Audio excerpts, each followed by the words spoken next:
Hey guys, welcome back to Potpourri Vlogs. Today I have come with a very different and an informative video.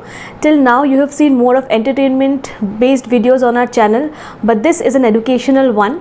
So many of you must be knowing that I am a psychology student, and recently I have joined Ranchi Institute of Neuropsychiatry and Allied Sciences, which is Rinpas Kanke, for my MPhil clinical psychology.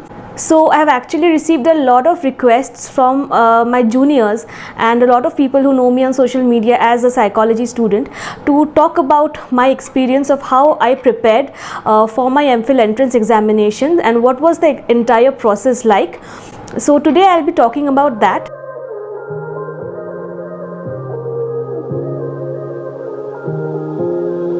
So actually I did not take any coaching or tuitions for my MPhil entrances, and that is what a lot of my students and my juniors are interested in.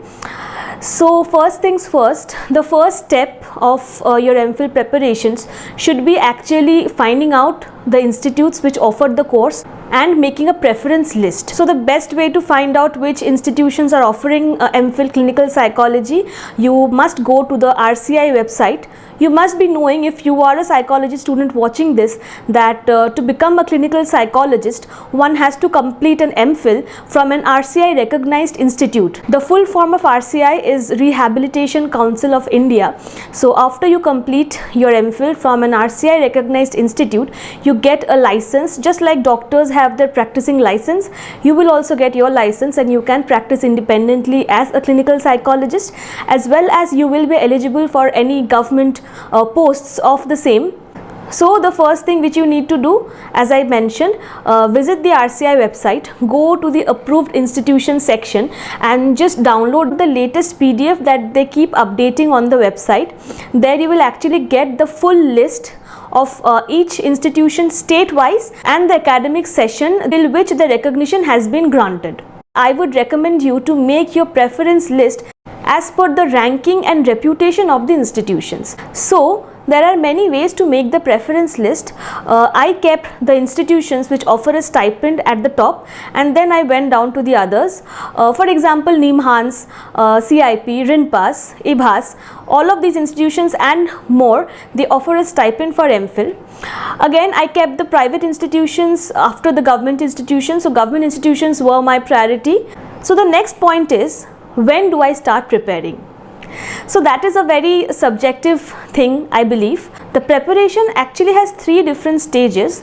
The first stage is actually of finding out the institutions and making the preference list, and accordingly you can do your research about which institutions start their admission process at which time of the year. So the first thing is doing a proper background research about the institution.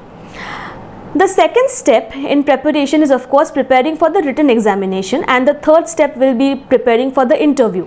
So for the written examination, in general, the syllabus is our post-graduation syllabus. So whatever you have studied up till now is what can come in the exams. There is no fixed syllabus as such. Things you need to keep in mind that in most institutions, the examinations are MCQ based.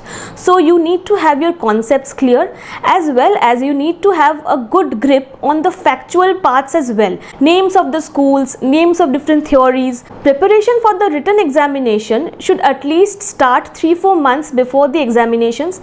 I personally started it 1 month back, but I do not recommend that to everybody. I was working full time before that. I was working as the telecounselor in the Department of Health and Family Welfare, Government of West Bengal. So I quit the job and I decided to prepare full time for my entrance examinations, because I felt that there was no way I could manage the both. If you are a student and you are not working or anything, you can definitely keep 3-4 months to prepare nicely for the exam, so that you have time to grasp the concepts, to actually read deep into the subject and be mentally prepared for the interview as well. Now, coming to the important topics. So I would say all topics are important, but yes, definitely research methodology, statistics, clinical psychology, abnormal psychology, different kinds of disorders and therapies, you do have a lot of questions from these portions. Other than that, general psychology, social psychology, personality, educational psychology, so you have questions from all different topics. So I can just suggest you a few books. You can go through Morgan and King for general psychology. You can definitely refer to A.K. Singh, Kothari and Das for your research methodology and statistical portion. Then you have Butcher for your abnormal psychology, also Kaplan and Sadok for your psychiatry portion. For development, you can refer to Herlock. It's a very good book. Hall and Lindsay for personality, S.K. Mangal for educational psychology, and much more. The problem is that for MPhil entrances, very few sample question papers are available online. I searched a lot and I did not really get more than 3-4 sample papers online.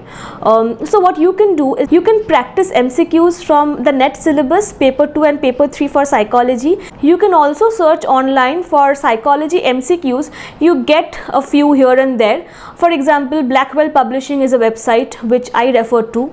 Now, I am not saying that you should not take up coaching or tuitions. I did not take it up myself, firstly because I did not have time, and secondly I felt I could do it on my own. I myself provide tuitions, and there must be many more of your seniors or your professors or your teachers who do the same.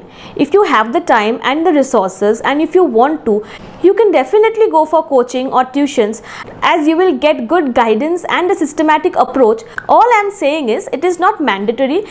It's not that if you do not take coaching from reputed teachers or reputed institutions, you will not get a chance. Just read well, have faith in yourself, have love for the subject, and I think that will make things much easier. One thing I would like to mention here, that in some institutions, in a very few, they also give questions similar to NET paper 1, questions from research aptitude, teaching aptitude. If you have some extra time in hand, you can definitely go through paper 1 of UGC NET as well, and it might give you an added advantage over the other candidates. And now coming to the interview. So how do you prepare for the interview? Honestly speaking, there is no fixed formula here again. There is also no fixed pattern as to how your interview might go or the kind of questions the panel might ask. Sometimes it is just regular conversation where they ask you about your work experience, your previous research dissertations if any, why you want to pursue the course, and so on. And sometimes they do ask subject-based questions as well, especially from the ones you have specialized in your masters, and also from clinical psychology, obviously. But the main thing is you must appear confident, have good communication skills, be flexible, think on your feet, be polite, and if you do not know an answer, just say that directly to them without making up stories in response to a question. If you have done a dissertation or a research work in the past, definitely read it thoroughly, because there is a high probability that they will ask questions from that. And again, if you have worked somewhere in the past, they will ask questions related to your work experience and related to whatever you did. Another tip, that if possible, try to read up the latest research related to your field, your dissertation, your work experience. So whichever area you have worked on before, if there are any prominent recent researches in those areas, you may read up on that, because they might ask you sometimes, and even if they don't, you can bring it up in examples within your answers, so that they also know that yes, you are inclined towards the subject and it is not just textbooks for you. So that leaves a very good impression on the interview panel. Last but not the least, to prepare better, time management is very important. Make a schedule, a realistic one, stick to it. Cover each and every topic one by one. Don't try to mug up everything at one go, because you will definitely be confused. Now, this is a subject that you have already studied at least for the past 5 years, if not more. It's not a foreign subject. There will not be any absolutely new topics as such. It's just that whatever you have studied until now, which is a lot, trust me, just go through everything as much as possible and try to find out some extra information about each topic. I think that will do. So talking from my personal experience, I have observed is that there were quite some questions from biology of behavior, from neuropsychiatry, the neurological perspective, and of course research methodology. And you should never leave them out or be underprepared in these two topics. So with this, we come to the end of this video. I have tried to cover as much as possible, tried to share as much information as I could to help you crack the MPhil entrance examination without coaching. And even if one student is able to crack it after seeing this video, I think the purpose of the video will be served. We have discussed everything from selecting institutions, from making the preference list, preparing for both written and interview, and also time management and how to study on a schedule. If you have any more queries related to anything, be it books, be it MCQs, be it whatever, please feel free to comment down below. You can also DM me on my social media handles. I hope you found this video informative and helpful. Stay tuned for the next one. Until then, bye-bye.